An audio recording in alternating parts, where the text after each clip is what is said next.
I couldn't decide if I wanted pasta or fried chicken for dinner, so I decided to make both. This is my recipe for garlic parm chicken pasta. Meet me in the kitchen. Let's make it happen. First things first, we're gonna get our chicken in a buttermilk bath. Here we have some chicken tenders. You can use chicken breast, really whatever piece of chicken you like for this recipe, preferably something boneless though, because we're plating it up over pasta. We got our buttermilk that you wanna give a good shake to. I am using my all-purpose seasoned flour today, which is seasoned to perfection. So we're not going in with any salt or additional seasoning in the brine, other than some extra garlic and about a tablespoon or two of hot sauce.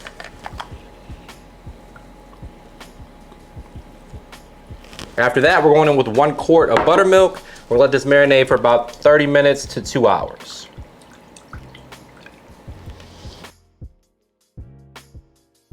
Now, as far as the veggies today, we're gonna prep half of a diced onion. If it's a smaller onion, you might wanna use a whole onion. We also have 3 to 4 cloves of garlic, about a cup of fresh spinach, and about a 1/4 cup of chopped sun-dried tomatoes. The health police are about to have an absolute field day because we're making fried chicken pasta and we're frying bacon. So, get some thick cut bacon, about 5 strips. We're gonna fry that until it's crispy. Render the fat from the bacon. We're gonna use that to saute our veggies. So now that the bacon is cooked, we're gonna go ahead and add in the onion right into that same skillet. No flavor left behind. Get that cooking.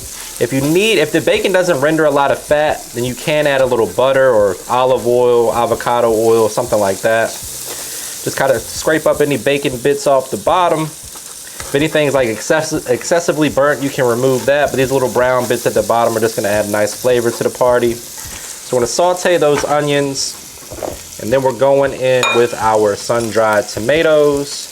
If we get a little bit of that sun-dried tomato olive oil in there, that's not gonna make me upset. I love sun-dried tomatoes. Great for sandwiches, pastas, salads, things of that nature. We're gonna give that a good mix. Once the onion starts to get tender, we'll begin to add in the garlic. You don't wanna add the garlic too early because it has a tendency to burn. And we just wanna get that nice garlic flavor without the burnt garlic in there. So add that towards the end, give this a minute or two. So in goes the garlic. We got some fresh going in. I might add a little garlic paste too. Why the hell not? It's garlic parm pasta. Gotta make sure we have enough garlic flavor in there. Might not be the best date night recipe unless you got your Listerine with you.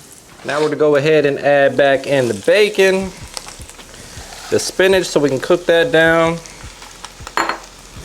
And then you can deglaze with some white wine to add a little acid, or you can use chicken broth like I'm doing today.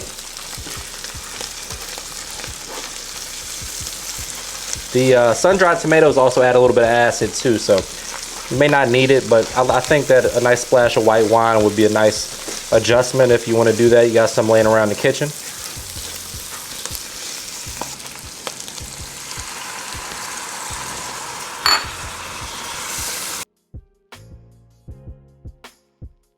So once we use that to deglaze the skillet, we're going in with a little all-purpose seasoning, followed by a little chicken bouillon powder just to enhance the flavor a little bit. And then we're going in with our cream.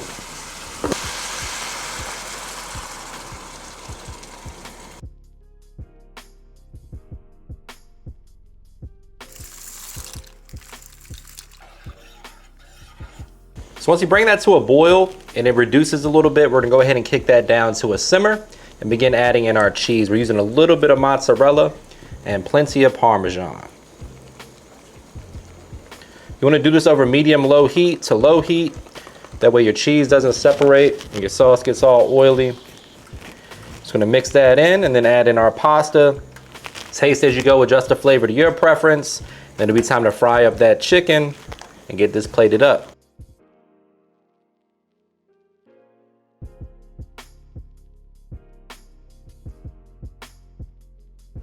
One quick pro tip when it comes to frying chicken is to go ahead and bread your chicken a few minutes before it's time to fry. Anywhere from 15 to 20 minutes works absolutely perfect. Meanwhile, we're gonna go ahead and prep our garlic parm sauce. For that, you need a stick of melted butter, 1 tablespoon of garlic paste or minced garlic if that's what you choose to use. We're gonna add a pinch of fresh diced parsley and about a 1/2 cup of Parmesan cheese. We're gonna give that a mix. You can hit with a little bit more parm towards the end if you like. Fresh out of the grease, super hot chicken right into this is gonna melt beautifully. It's gonna coat that chicken, and you're gonna have a wonderful chicken tender. Same kind of style I would do for my garlic parm wings or garlic parm tenders today. I'm gonna plate that right on top of the pasta, and you're gonna have yourself an indulgent, delicious dinner. Once the oil reaches the proper temperature, which for me is 350, we're to go ahead and drop in our tenders. These are small tenders, so they'll fry up pretty quick, guys. One thing you want to keep in mind is not to overcrowd your fryer, especially if it's a shallow one like this one, a little frying pan. Once the chicken hits that oil, it's going to drastically reduce the temperature of the oil. So again, the more you put in there, the faster that's going to happen.